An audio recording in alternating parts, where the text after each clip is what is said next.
Hi friends, இன்றைக்கி எங்கள் வீட்டில் தண்டங்கீரை தான். தண்டங்கீரையோட நன்மைகள் தான் பார்க்க போகிறோம். தண்டங்கீரை அதிக குளிர்ச்சி தன்மை கொண்டது. எனவே சளித்தொல்லை உள்ளவர்கள், சைனஸ் நோயால் அவதிப்படுபவர்கள், ஆஸ்துமா உள்ளவர்கள், வாத நோய் உள்ளவர்கள் இந்த கீரை சாப்பிடுவதை அவசியம் தவிர்க்க வேண்டும்.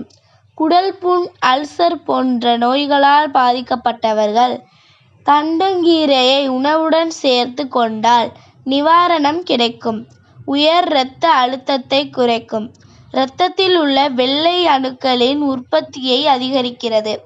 அதிக உடற்பருமன் கொண்டவர்கள் மற்றும் எடையை குறைக்க விரும்புபவர்கள் தண்டங்கீரை ஒரு அருமருந்தாகும்.